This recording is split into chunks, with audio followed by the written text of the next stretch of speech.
مولاي صل وسلم دائما أبدا على حبيبك خير الخلق كلهم. مولاي صل وسلم دائما أبدا على حبيبك خير الخلق كلهم. مولاي صل وسلم دائما أبدا. نحمده ونصلي ونسلم على حبيبه الكريم. أما بعد، فأعوذ بالله من الشيطان الرجيم. بسم الله الرحمن الرحيم. ولله على الناس حج البيت من استطاع إليه سبيلا. صدق الله مولانا العظيم. حضرات گرامی، ہم پچھلے چند جمعوں سے حضرت ابراہیم علیہ السلام کا تذکرہ کر رہے ہیں. جد الانبیاء ہیں، دین حنیف کے بانی ہیں، اور ہم ملت ابراہیمی پر ہیں. اس لیے ہماری نسبت قرآن مجید نے کہا تھا کہ یہود و نصارہ دعویٰ کرتے ہیں کہ وہ ابراہیم کی ملت پر ہیں. فرمایا وہ دعویٰ کرتے ہیں کہ یہود بھی اور نصارہ بھی کہ وہ ملت ابراہیم پر ہیں. فرمایا نہیں، ملت ابراہیم پر یہ نبی ہیں یا ان کے امتی ہیں. قرآن مجید نے بڑے واضح طور پہ کہہ دیا تھا کہ یہ ملت ابراہیمی ملت ہے، اس کے اکثر احکام ابراہیمی احکام ہیں. اس کی زندگی کا جو چلن عبادات کا ہے اس میں بہت کچھ شامل ہے ابراہیم علیہ السلام پر. آپ نماز پڑھتے ہیں، دعائیں مانگتے ہیں تو ابراہیم علیہ السلام کی دعائیں مانگتے ہیں. رب اجعلنی مقیم الصلاۃ، یہ انہی کی دعا ہے. یعنی ہماری تو نماز بھی انہی کی دعا کے ساتھ چلتی ہے. تو ایک عالی شان پیغمبر، ایک بڑا وجود، تاریخ انسانیت پر بہت نقوش چھوڑنے والا وجود، ان کا تذکرہ ہے. اور یہ دیکھیے کہ یہ اسلام جب آیا تھا تو اسلام کیا لے کے آیا تھا. مکے میں آیا تھا، مکہ کی سرزمین آباد ہی کی ہے ابراہیم علیہ السلام. یہ انہی کا شہر تھا. وہ اسی پر کہہ رہے تھے کہ یا اللہ اس شہر کو برکت والا شہر بنا دے، اس شہر کے رہنے والوں کو رزق دے دے. بڑی دعائیں مانگی حضرت ابراہیم علیہ السلام نے. بلکہ میں کبھی کبھی سوچتا ہوں کہ ساری زندگی تو دعا نہیں مانگی، مصیبتوں سے گزرتے رہے، امتحانوں سے گزرتے رہے، خندہ پیشانی سے گزرے، کہیں ملال نہیں آیا، کہیں گلا شکوہ نہیں آیا. ہم تو چھوٹی سی تکلیف پر گلے کرنے لگتے ہیں. کتنی تکلیفیں آئیں، ہر قسم کی تکلیف آئی جو انسان پر آ سکتی ہے، لیکن کسی پہ گلا نہیں کیا، رب سے کچھ نہیں مانگا. لگاتار عبادت ہی کرتے چلے گئے، آزمائش سے ہی گزرتے چلے گئے، حتیٰ کہ کہا کہ گھر بنا دو تو گھر بھی بنا دیا. ایک گھر بھی چھت کے بغیر بنا دیا، چار دیواری کھڑی کر دی. کتنا مقدس ہاتھ ہوگا جو وہ لگا ہے کہ کب سے 8000 سال رسول اللہ صلی اللہ علیہ وسلم کے پہلے کی بات، اور اب کتنا سال ہو گئے، کتنے سالوں سے دنیا کا مرکز ہے. وہ لوگ کہاں کہاں سے جاتے ہیں. فرمایا الا کل دامر، قرآن کہتا ہے کہ ہر چھوٹی سواری ملے گی پھر بھی آئیں گے، جہاں جہاں سے ہوں گے آئیں گے. فجی نامی، دور دور کے صحراؤں سے آئیں گے اور آ کر اس گھر کا طواف کریں گے. اللہ تعالیٰ نے طواف مقرر کر دیا، اس گھر کا احترام مقرر کر دیا. نبی صلی اللہ علیہ وسلم نے جب مکہ چھوڑا تھا تو مکے سے باہر نکل کے کھڑے ہو گئے تھے تو کعبہ کی طرف منہ کر کہا تھا کہ اے کعبہ مجھے تو سارے جہانوں سے پیارا ہے. یہ نبی صلی اللہ علیہ وسلم کے الفاظ کہ سب سے پیارا تو مجھ سے جو ہے لیکن میں جا رہا ہوں اس لیے کہ تیرے شہر والے مجھے رہنے نہیں دیتے، یہ تنگ کر رہے ہیں اس لیے جا رہا ہوں، لیکن اے کعبہ تجھ سے وعدہ کر کے جا رہا ہوں کہ واپس آؤں گا۔ یہ کہہ کے گئے تھے کہ واپس آؤں گا۔ 8 سال گزرے، پھر واپس آ گئے۔ پھر وہی کعبہ تھا، وہی رسول اللہ صلی اللہ علیہ وسلم کی امت تھی، وہی عبادات کا سلسلہ تھا جو آج تک چلتا جا رہا ہے۔ ایک مسجد تو دنیا میں ایسی ہے جس میں 24 گھنٹوں میں کوئی لمحہ بھی عبادت سے خالی نہیں ہے۔ عبادت ہی عبادت ہے، ہر وقت عبادت ہے۔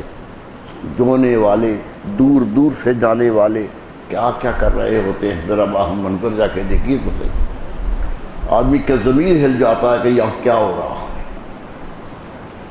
سلام پھیر کر، میں کل ہی کہہ رہا تھا کہ جماعت میں کھڑے ہو کے سلام پھیر کے دائیں طرف منہ کرتے ہیں تو 10-12 ملک نظر آ جاتے ہیں، بائیں طرف منہ کرتے ہیں تو 15-16 ملک نظر آ جاتے ہیں۔ دنیا کھڑی ہے ساری، کہاں کہاں سے آئے ہیں، لیکن ادب شناس ہیں کہ سب ایک طرح کھڑے ہیں، ایک کعبہ کی طرف منہ کر کے کھڑے ہیں۔ وہ کعبہ مقدس کعبہ ہے۔ رسول اکرم صلی اللہ علیہ وسلم نے مکہ سے ہجرت سے پہلے پرانے طریق کے مطابق حج کیا تھا۔ حضرت ابراہیم علیہ السلام کی سنت ادا کی تھی۔ مفسرین کہتے ہیں 2 حج کیے تھے پہلے، لیکن جو اسلام نے حج فرض کیا یہ ایک کیا، یہ 10 ہجری میں کیا۔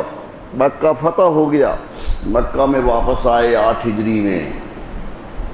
اللہ اللہ، قدرت کا نظام کیسا ہے کہ جو حکم بھی دیا پہلے اس کے لیے زمین ہموار کر دی۔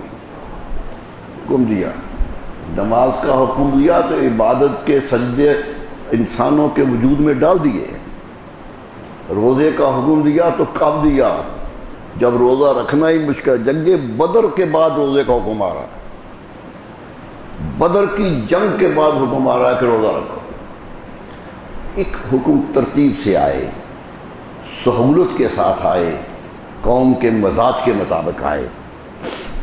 8 ہجری میں مکہ فتح ہوا، رسول اکرم صلی اللہ علیہ وسلم نے مکہ کو پاک کر دیا، بت گرا دیے گئے، تمام تصاویر ہٹا دی گئی، کعبہ اپنی اصلی صورت میں سامنے آ گیا۔ واپس چلنے لگے تو اللہ کی طرف سے حکم نازل ہو گیا، آیت آئی وَلِلَّهِ عَلَى النَّاسِ حِجُّ الْبَيْتِ۔ اے رسول محترم صلی اللہ علیہ وسلم فرما دیجئے کہ اللہ کا حکم ہے لوگوں پر کہ کعبہ کا حج کریں۔ 8 ہجری کے آخری دنوں میں یہ آیت نازل ہوئی۔ 8 ہجری میں مکہ فتح ہوا ہے، فتح ہوا تو یہ آیت نہیں ہوئی، اور یہ آیت رسول اللہ صلی اللہ علیہ وسلم نے مسجد نبوی میں پڑھ کے سنائی۔ مسجد نبوی میں صحابہ بیٹھے تھے، فرمایا سنو اللہ کا حکم، اور یہ آیت پڑھی کہ اللہ کا حکم ہے کہ حج کرو۔ اللہ اللہ، کیا جملہ کہا اس وقت، فرمایا ان اللہ قد فرض علیکم الحج، لوگو اللہ نے آپ پر حج فرض کر دیا ہے، فحجوا، پس میں حکم دیتا ہوں کہ حج کیا کرو۔ کتنی عجیب بات نظر آتی ہے کہ اللہ نے فرض کر دیا ہے، حکم میں دیتا ہوں کر لیا کرو۔ ایک عجیب سی کیفیت اس حدیث مبارک میں نظر آتی ہے کہ حج کرو کیا تھا، ایک جملہ زبان سے نکلا، مومنوں کے دلوں میں تڑپ پیدا ہو گئی کہ حج کرنا ہے۔ 8 ہجری میں فتح ہوا، 9 ہجری میں مسلمانوں نے پہلا حج کیا۔ یہ تاریخ اسلام کا پہلا حج ہے۔ حکم مدینہ منورہ میں اعلان ہوا کہ حج کے لیے تیار ہو جاؤ۔ تیاری ہو گئی، لوگ تیار ہو گئے جانے کے لیے، ترسے ہوئے تھے کعبہ کو دیکھے ہوئے۔ 8 سال ہو گئے تھے کعبہ نہیں دیکھا۔ ایک خواہش تھی ان کے اندر، صلح حدیبیہ پہ بھی واپس آ گئے تھے، نہ اندر جا سکے تھے۔ کہا آؤ آئے مقرر کیا کہ جاؤ کعبے میں حج کرو. اللہ اللہ. اور جب چلنے لگے تو حضرت ابو بکر صدیق کو امیر حج مقرر کر دیا. حج کا امیر انہیں مقرر کر دیا، خود نہیں گئے، خود مدینہ میں رہ گئے اور سارا مدینہ بھیج دیا. امیر المومنین حضرت صدیق اکبر امیر حج بن کے آئے. میرے دوستو، رسول اللہ صلی اللہ علیہ وسلم کے کام میں حکمتیں ہیں، قوم کے لیے رہنمائی ہے. 5 فرائض ہیں، ارکان اسلام 5 ہیں، 5 ہی ہیں نا جن کو ہم مانتے ہیں. رسول اللہ صلی اللہ علیہ وسلم سے پوچھا گیا تھا کہ ارکان کتنے ہیں. حضرت عبداللہ بن مسعود رضی اللہ عنہ کی حدیث ہے کہ پوچھا کہ یا رسول اللہ ارکان کتنے ہیں؟ فرمایا ان تشہد لا الہ الا اللہ، پہلی بات کہ گواہی دے کہ اللہ کے سوا کوئی معبود نہیں ہے. اور فرمایا وتقیم الصلاۃ، نماز قائم کر، وتصوم رمضان، اور رمضان کے روزے رکھ، وتحج البیت، کعبہ کا حج کر، وتصوم رمضان، اور رمضان کے روزے رکھ، اور زکوٰۃ ادا کر. 5 رکن تھے، 5 بتائے خود کہ یہی ارکان ہیں. فرمایا ان پر اسلام کی بنیاد قائم ہے، یہ ستون ہیں اسلام کے، اس پر نظام اسلام قائم ہے. دیکھیے 5 رکن ہیں. شہادت خود دینی ہوتی ہے، روزہ انفرادی طور پہ رکھنا ہوتا ہے، کسی کو تو بتایا بھی نہیں جاتا، کوئی تو دیکھتا بھی نہیں ہے کہ آدمی روزے دار ہو اور باہر سے نظر نہ آئے، اور روزے دار نہ ہو اور باہر سے روزے دار نظر آئے. یہ تو انسانی زندگی کا حصہ ہے. زکوٰۃ اپنے مال سے خود دینی ہے. تینوں فرائض انفرادی سطح پر ہیں، 2 فرض اجتماعی سطح پر ہیں.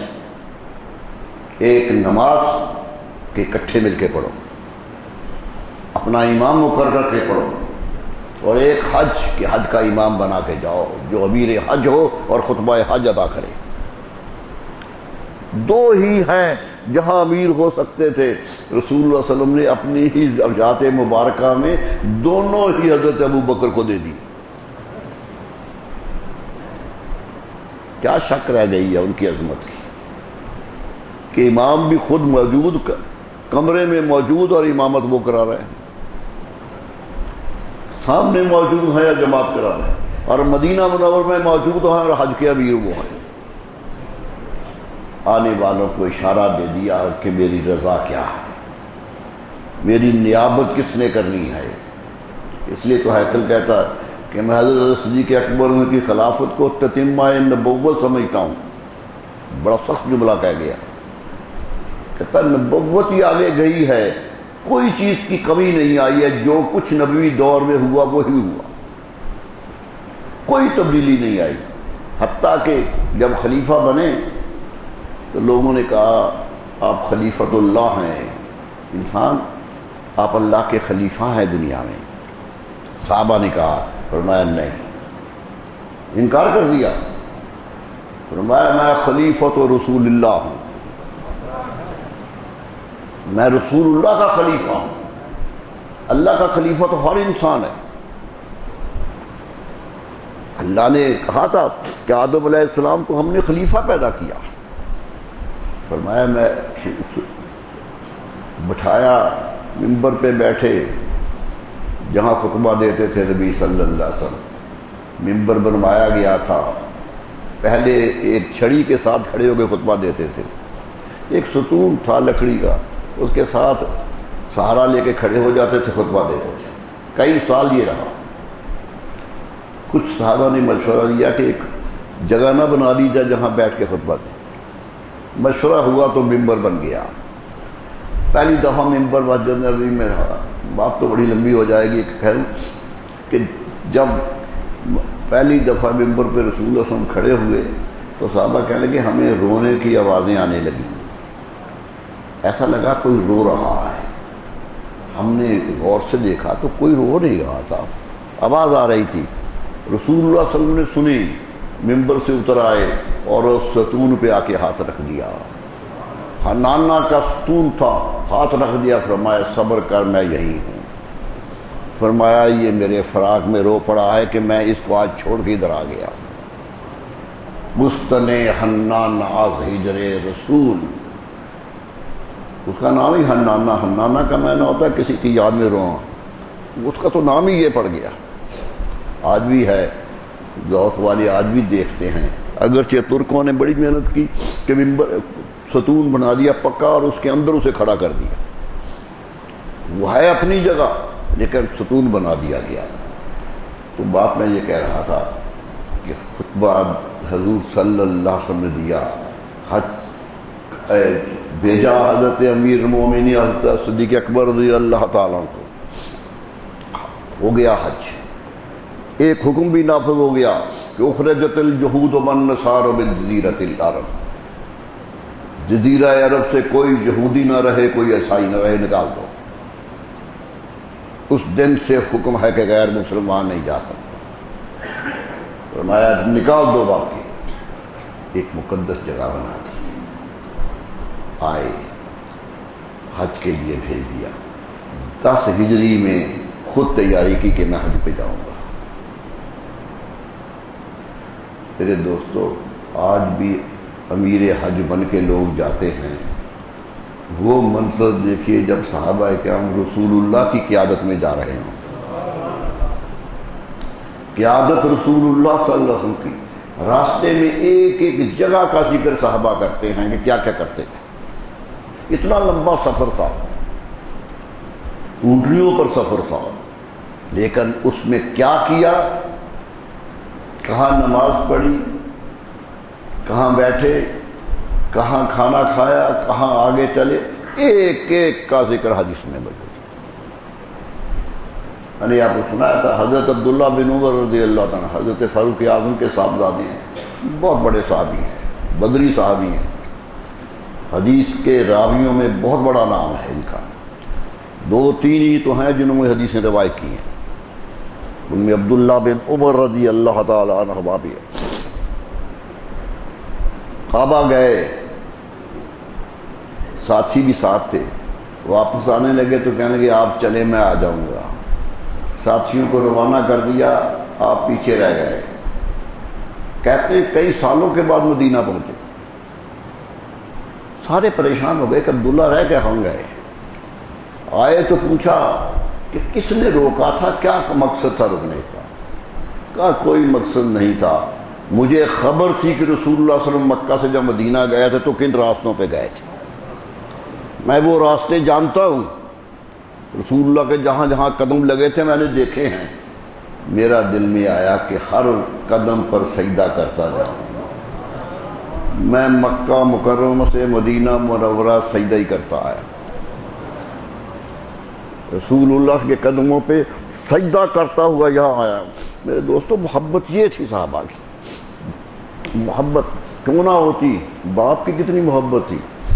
دنیا میں فاتح ہیں، دنیا کا کوئی حکمران حضرت فاروق اعظم کے سامنے کھڑا نہیں ہو سکتا، ہم نہیں کہتے، غیر حکمران بھی کہتے کہ ان جیسا حکمران کوئی نہیں آیا، بلکہ یہاں تک لکھ دیا کہ 10 سال کی حکومت ہے، اگر حضرت فاروق اعظم کی زندگی وفا کرتی اور 10 سال اور رہ جاتے، یہ انگریز رائٹر کہہ رہا، اگر 10 سال اور رہ جاتے تو دنیا میں کفر کہیں میں نہ رہتا، اتنا اسلام پھیلایا، ہندوستان کی سرحد پہ دستک دے دی، افریقہ کی سرحد پہ دستک دے دی، اتنا بڑا مارگا کرنے والے وجود ہے۔ طبیعت بھی بڑی، کہتے ہیں سخت طبیعت تھی، سخت گیر تھے، یقیناً تھے۔ قرآن مجید نے اشداء علی الکفار کا اشارہ انہی کی طرف کیا، انہی کا، مومنوں کے حق میں وہ مثل بریشم نرم ہے، مومنوں کے حق میں وہ مثل بریشم نرم ہے، کفر و باطل کے لیے شمشیر ہے ابن خطاب۔ اتنا بڑا نام، اتنا بڑا نام، اللہ اللہ۔ بات کہنے لگا تھا کہ مدینہ منورہ کی گلی سے گزر رہے تھے، رسول اللہ صلی اللہ علیہ وسلم کے ساتھ تھے، کٹھے صحابہ جا رہے تھے، زمین پہ لوگوں نے چلتے ہوئے ستارے دیکھے ہیں، یہ کیفیت تھی. جا رہے تھے، دور چلے گئے تو رسول اللہ سے پوچھا عمر فاروق کہاں ہے؟ وہ پیچھے ہو گئے، وہ ساتھ نہیں تھے. پیچھے مڑ کے دیکھا تو دور گلی پہ کھڑے ہیں. آواز دی کہ فاروق آ جاؤ، کیوں رک گئے ہو؟ فرمایا یا رسول اللہ کوتاہی ہو گئی ہے، آپ اس نالی سے گزرے ہیں، میں نے دیکھا نہیں کہ قدم کون سا پہلے اٹھایا تھا، میں اسی فکر میں ہوں کہ کہیں آپ کے قدم کے خلاف قدم نہ اٹھا دوں. اتنی سخت گیری کے باوجود محبت کا عالم یہ تھا. کسی سے نہیں پوچھا، بخاری کی حدیث ہے، کسی سے نہیں پوچھا. حضرت عمر فاروق کو بلایا رسول اللہ صلی اللہ علیہ وسلم نے، فرمایا عمر ایک سوال ہے تم سے، ایک بات پوچھنی ہے تم سے. کہا جی کیا؟ فرمایا مجھ سے کتنا پیار کرتے؟ یہ آدمی کس سے پوچھتا ہے؟ جسے خبر ہے پیار کرنے والا. کہا عمر مجھ سے پیار کرتے ہو؟ کہا جی ہاں کرتا ہوں. پر کتنا کرتے؟ حضرت عمر فاروق نے کہا یا رسول اللہ اپنی جان کے علاوہ جتنی بھی مجھے چیزیں پیاری ہیں سب سے زیادہ آپ سے پیار کرتا ہوں. مال و دولت، گھر بار، بچے، خاندان، سب سے زیادہ آپ سے پیار کرتا ہوں. حضور صلی اللہ علیہ وسلم فرمایا عمر محبت پوری نہیں ہوئی، محبت پوری نہیں ہوئی. وہ سمجھ گئے کہ بات کیا ہے. فرمایا یا رسول اپنی جان سے بھی زیادہ آپ سے پیار کرتا ہوں. آپ نے چھاتی پہ ہاتھ مارا، فرمایا الآن یا عمر، عمر اب محبت پوری ہوئی ہے. نعرہ تکبیر، نعرہ رسالت. میرے دوستو ان کی تو محبت آزما کے تصدیق کر دی، تصدیق کی ہوئی ہے ان کی محبتوں کی. تو یہ کیا ہوا؟ حکم دے دیا کہ حج پہ جاؤ، قافلہ بھی بھیج دیا، حکم بھی نافذ کر دیے، کعبہ بھی پاک کر دیا، تو خود تشریف لائے. اللہ 1,24,000 صحابہ کا مجمع ساتھ تھا. میدان عرفات میں جب خطبہ حج دیا ہے تو 1,24,000 کے سے زیادہ صحابہ موجود تھے. حاجی جاتے ہیں میدان عرفات میں، جا کر جبل آدم کے پاس جاتے ہیں، وہ پہاڑی جس پر حضرت آدم علیہ السلام کی توبہ قبول ہوئی تھی. بڑی مقدس پہاڑی ہے. انسانیت کو درس ہے کہ تمہارے جد امجد کی ہم نے لغزش کو یہاں قبول کر کے معافی دی تھی، تم بھی آؤ یہاں معافی مانگنے کی. آدمی وہاں جا کے ایک سناٹے میں آ جاتا ہے کہ یہ جگہ ہوگی جب اکیلے ہی ہوں گے.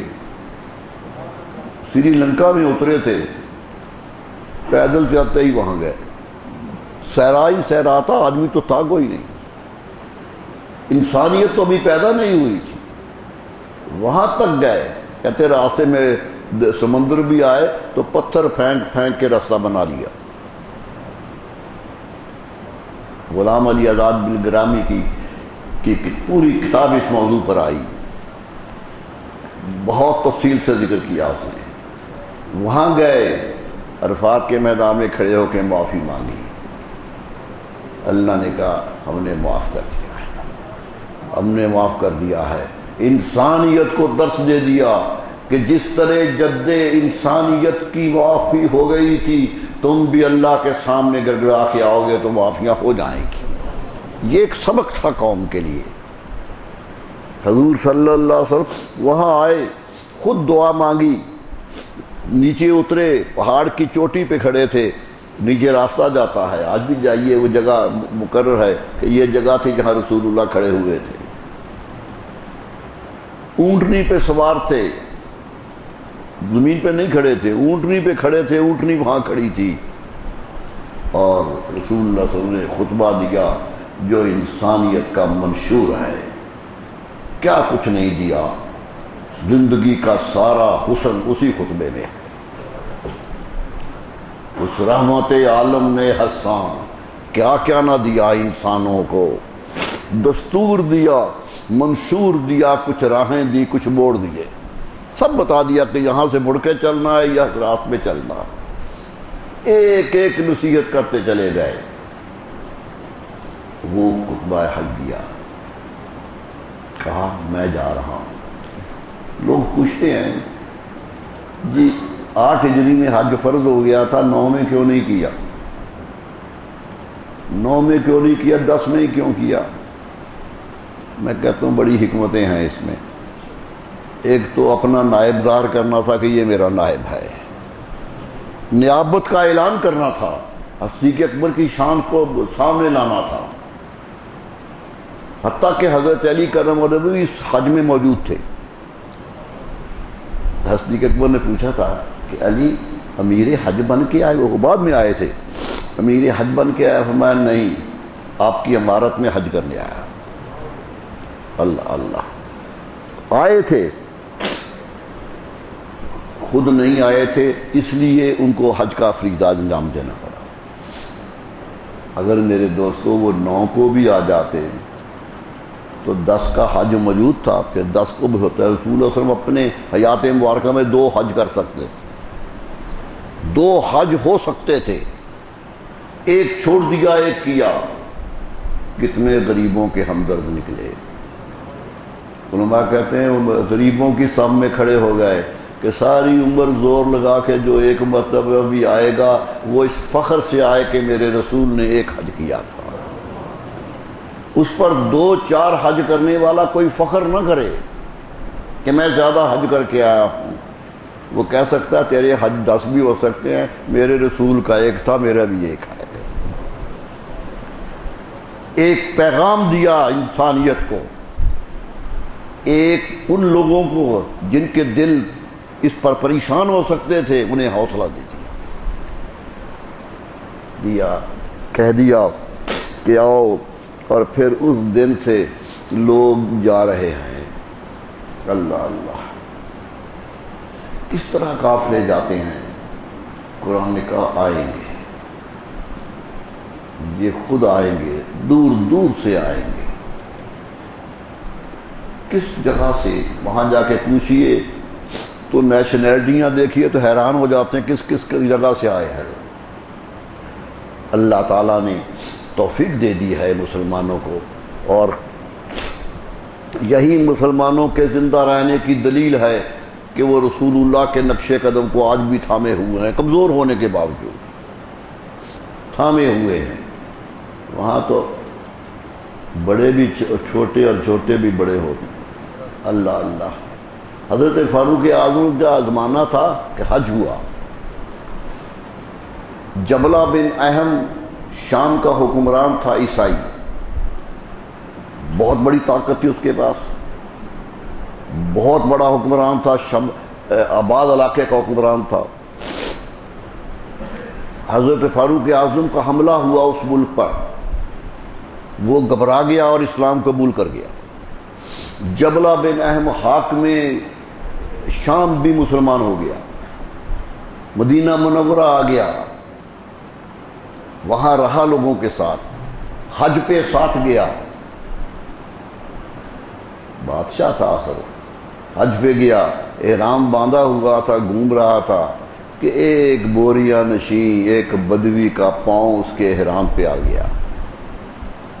احرام نیچے تھا, پاؤں آ گیا, جھٹکا لگا, زور سے دپڑ مارا کہ کیا گستاخی کرتے ہو. اللہ اللہ. بادشاہت کی خوشبو تو نہیں گئی تھی نا اندر سے, وہ اپنا تم تراک تو موجود تھا. حضرت فاروق اعظم کو خبر ملی, فوراً بلا لیا, فرمایا اسے مارا ہے تو نے؟ کیوں؟ کہا گناہ کیا کیا تھا اسے؟ کہا جی یہ گستاخی کر گیا ہے, میرے کپڑے کو پاؤں لگا گیا ہے. فرمایا یاد رکھو سارے انسان اللہ تعالیٰ نے ایک جیسے پیدا کیے. ایک جملہ جو تاریخ میں چمکتا ہوا ان کا جملہ ہے کہ فرمایا یاد رکھو مستعبدتم الناس وقد ولدت امہاتہم احرارا.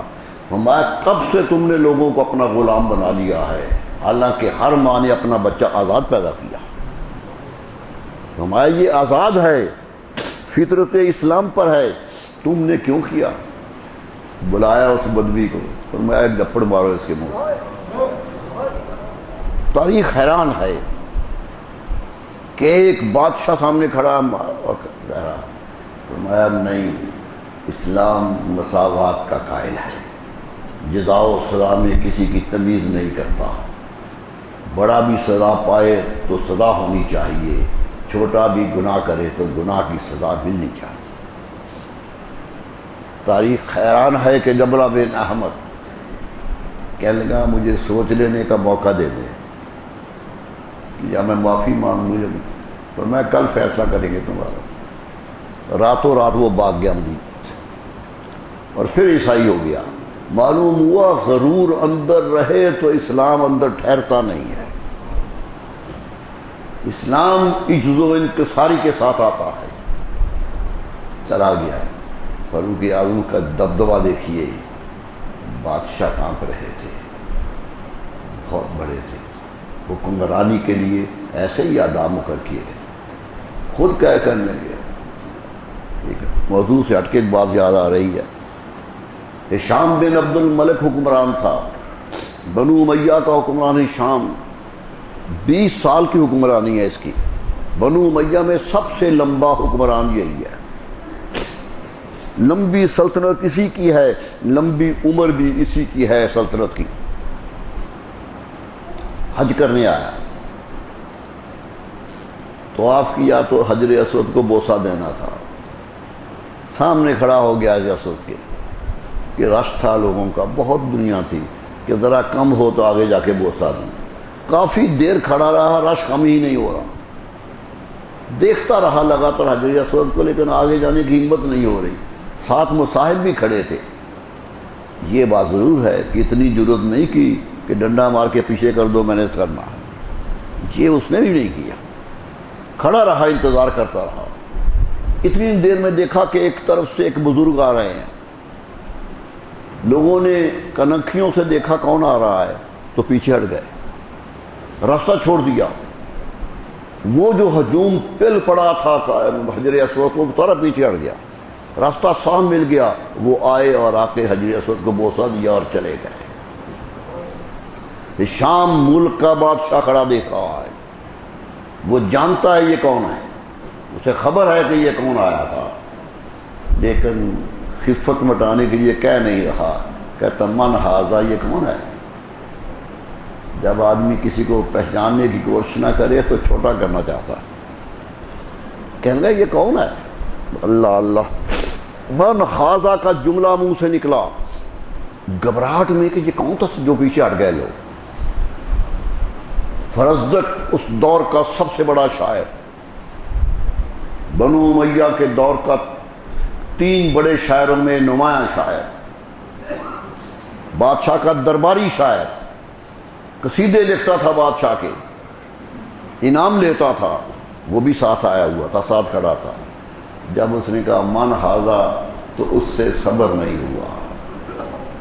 دیکھو ایمان کتنا دبا ہوا ہے، بولتا ہے۔ فرزدق کہنے کا بادشاہ تو نے من ھذا کہا، جیسے جانتا نہیں ہے، انجان بننے کی کوشش کی ہے۔ ھذا الذی تعرف البطحا وطاطہ، فرزدق نے وہی کہا، ھذا الذی تعرف البطحا وطاطہ، اے بادشاہ یہ وہ ہے جس کے پاؤں کی مٹی کو کعبہ بھی جانتا ہے۔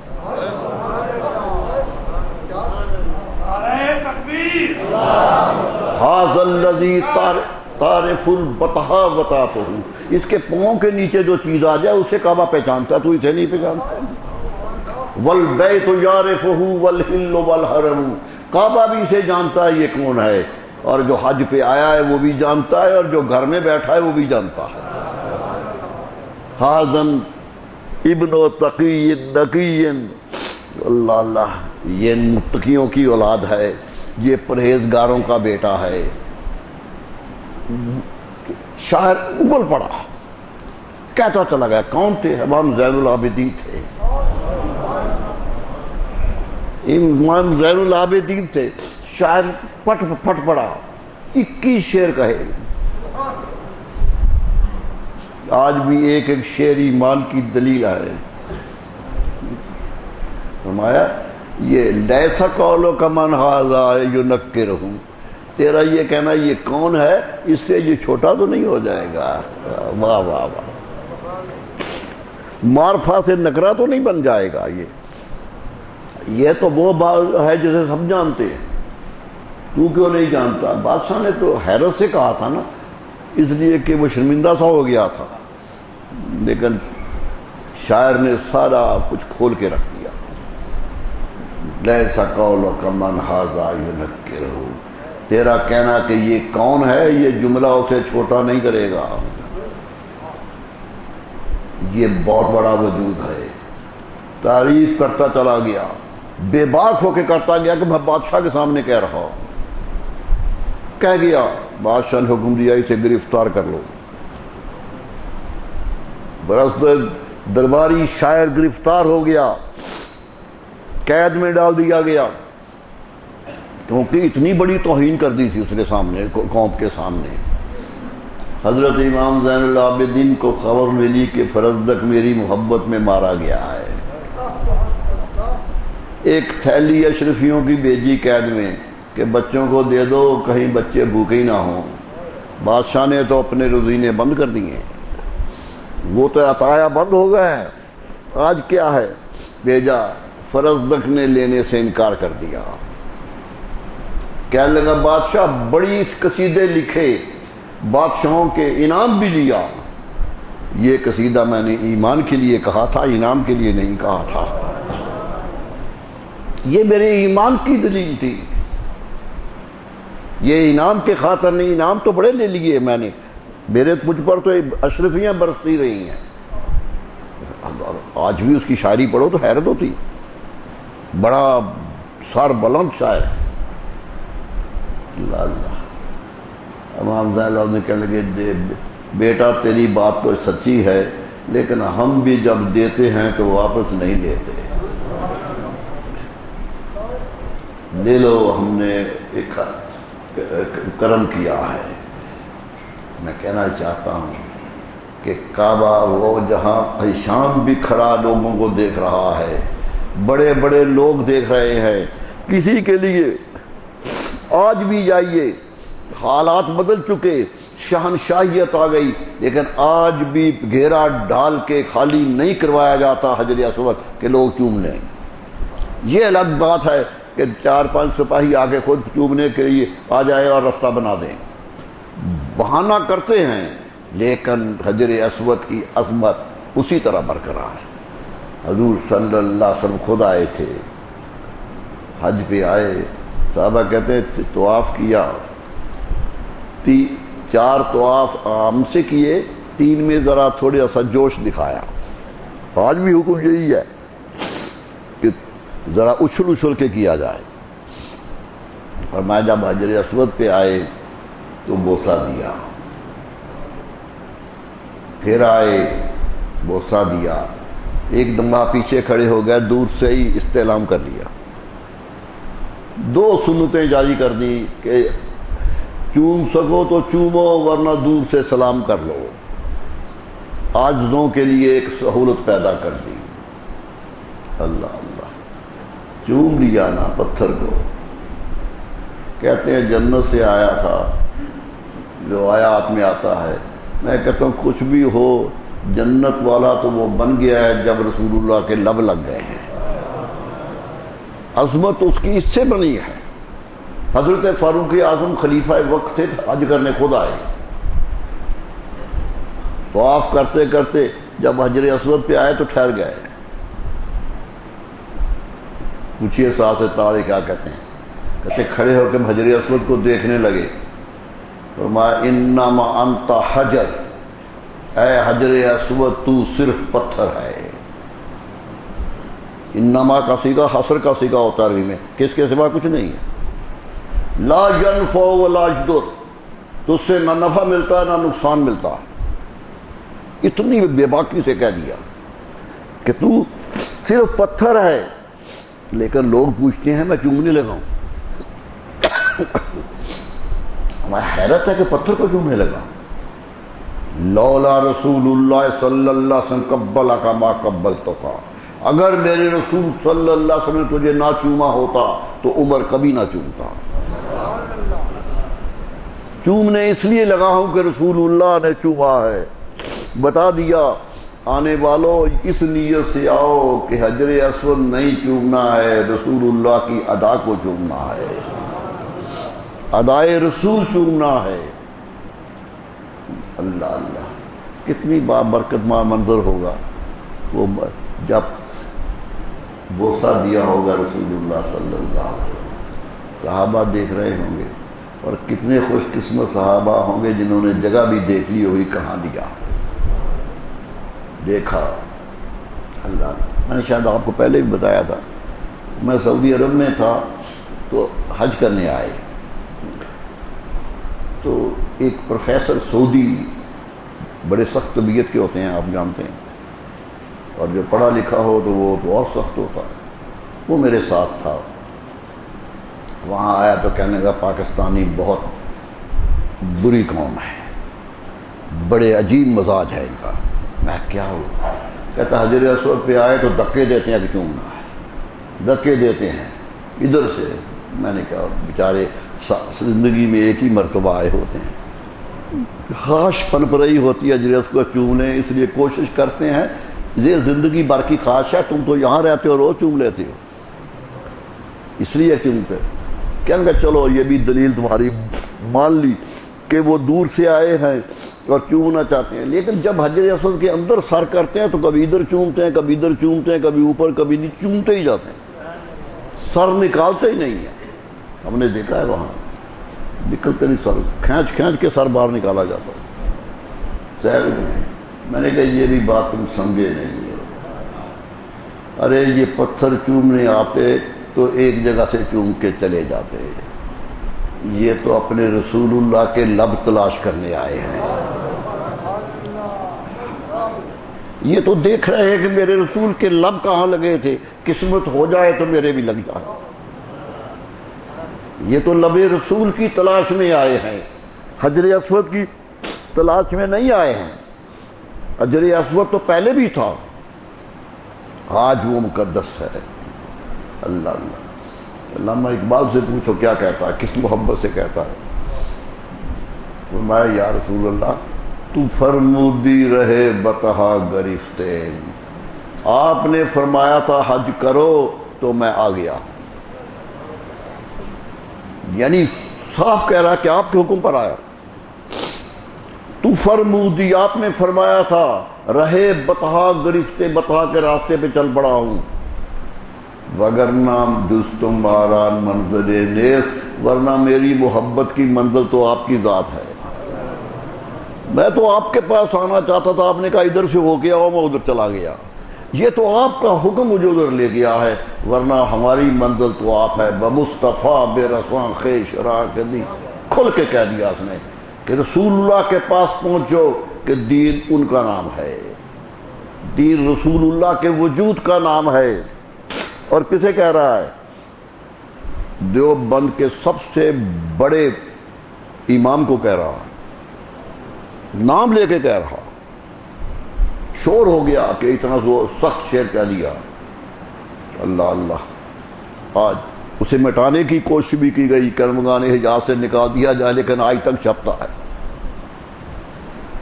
بمصطفیٰ بے رسان خیش شراک دی ہماؤس، دین انہی کا نام ہے، اگر باؤ نہ رسیدی تمام بولا بھی، اگر وہاں نہیں پہنچ سکتے ہو تو جتنی چاہے بات کرو بولا ہو۔ اقبال تو بولا کہہ گیا۔ میرے دوستو، حج جاؤ، دن آ گئے ہیں حج کے، توفیق ملے، استطاعت ہو تو خواہش کرو جانے کی، اللہ وہاں پہنچا دے تو قسمت پہ ناز کرو۔ فرمایا حج جو مبرور ہو جاتا ہے، جو اللہ کی رضا کے لیے کر جاتا ہے، فرمایا جب آدمی واپس آتا ہے تو اس طرح بے گناہ ہوتا ہے جیسے پیدا ہوئے ہوتا ہے۔ اکثر حج مجموعہ عبادات ہے، اس میں عبادات کی ترتیب بھی بدلتی ہے۔ اور لوگوں کو نصیحت کے ترتیب بھی بدلتی ہے۔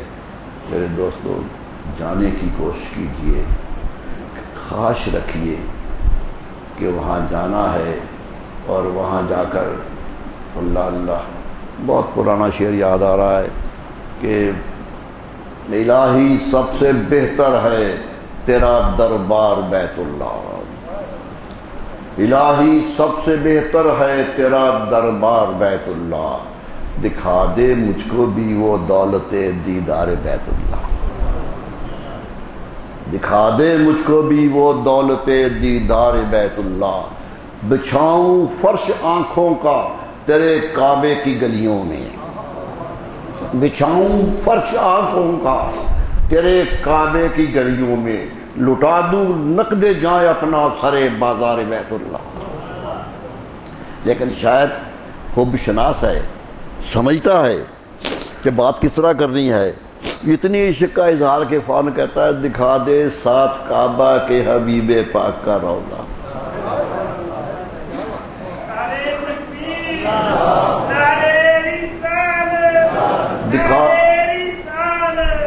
دکھا دے ساتھ کعبہ کے حبیب پاک کا روضہ، کہ کھل جائیں میرے دل پر سبھی اسرار بیت اللہ، اسرار وہاں کھلتے ہیں۔ اور کیا خوبصورت کہہ گیا، ہزاروں بار ہو مجھ سے صلاۃ ان پر سلام ان پر، ہزاروں بار ہو مجھ سے صلاۃ ان پر سلام ان پر، اور ان پر جو کہ بیٹا باپ تھے معمار بیت اللہ، ان پر بھی سلام ہو، اور ان پر جو کہ بیٹا باپ تھے معمار بیت اللہ۔